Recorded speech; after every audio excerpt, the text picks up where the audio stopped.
outside the only abortion clinic in Missouri. Have a good afternoon. Maggie Tebow's warmth is strategic. We have one person in a vest with a friendly smile and a wave that's not threatening, because we're not here to threaten her. Hey, how's it going today? I just got a coupon to pass along for a free pregnancy test. The goal is to direct women to free care at a pregnancy center that counsels against abortion. This particular card is for a different clinic, a specific clinic. But if this clinic isn't meeting her needs, well, let me tell you, Lyndsay, I've got a whole pamphlet of information with a lot of different places that might be able to help her with what she is facing. Including adoption, housing, a maternity shelter. What does that mean? Are those places where pregnant women could stay if they don't have a home? Definitely. The St. Louis Coalition for Life says it's prevented more than 2,000 abortions here since 2011. I do not want any woman who lives in Missouri to have to get an abortion or to think she has to get an abortion. It's one sidewalk in front of one clinic in the middle of America, but what's happening here, car by car, represents a larger anti-abortion push in the United States. In many states, that momentum is changing laws, making abortions tougher to get. And you're listening to St. Louis Public Radio. Driving past the sidewalk activists is just part of the morning routine for Dr. Colleen McNicholas. She performs abortions at the St. Louis Clinic, as well as facilities in Kansas and Oklahoma. Missouri is now, and actually has been for a very long time, one of the most hostile states towards abortion rights and abortion access. So how hard it is depends on a variety of things, right? It depends on where you live. It depends on how much money you have. It depends on your education level, your transportation. Obtaining an abortion in Missouri could get even harder, if not outright impossible. The Missouri legislature is expected to vote this week on the Missouri Stands for the Unborn Act. It would make abortion illegal as soon as a fetal heartbeat or brainwave activity is detected, defined in the bill as between 6 and 8 weeks into pregnancy. It is essentially a total ban on abortion, right? So the vast majority of pregnant patients don't know that they're pregnant until beyond 6 weeks of pregnancy. To present it as anything other than that is really just misleading and insincere. 4 states have passed so-called heartbeat bills this year, and a 5th is speeding through the Louisiana legislature. That's on top of Alabama's new law that's even more restrictive. All of these laws will be challenged in court, but that's exactly the point. I am pro-life, and I will be appointing pro-life judges. Donald Trump promised to put anti-abortion justices on the Supreme Court. He got pro-life votes, and in return, those voters believe they got their men. I, Brett M. Kavanaugh. And a conservative court that could revisit, even overturn, Roe versus Wade, the 1973 ruling that legalized abortion in the United States. One of the new restrictive state laws could be challenged all the way to the Supreme Court, including Missouri's. The man behind the Missouri Stands for the Unborn Act is a bluegrass-blaring Catholic millennial. Nick Schroer says the reason he went into politics was to restrict abortion laws. Certain issues. The goal is to save as many lives as possible, but if it's going to set a tidal wave and ripple effect of different states looking to us for guidance and attacking Roe v. Wade on that basis, I'm all for it. I believe that all life is sacred, and so we need to protect that life. This is what debate about abortion legislation in the Missouri Senate looks like. Politicians sharing personal experiences with unwanted pregnancy. So the baby was aborted. Do you know where my niece is now? In a mental institution in Nebraska. That's very sad. She has never recovered from the tragedy of killing an innocent unborn child. There is a Republican supermajority in both houses and a Republican anti-abortion governor. Democrats can only delay and hope to amend the legislation.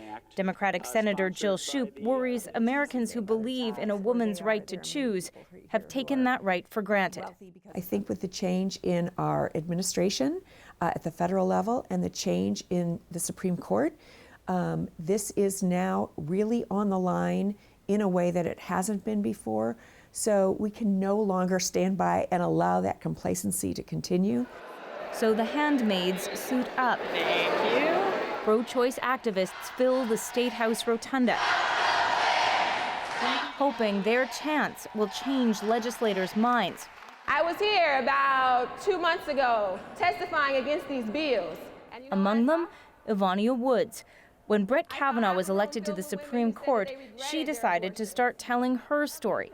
At 28, a student with little money, she terminated her pregnancy. When I was researching my options and looking at, how much I could get in through public assistance, even that wasn't even enough for one child to get through. And so I was like, there's no way I can do this on my own. It's emotional in the sense that it makes me very angry, right? It makes me angry that I have to be here. It makes me angry that I even have to do this. If Roe v. Wade is overturned, activists acknowledge abortion is likely to be legal in some states, not in others. Doctors warn that's dangerous.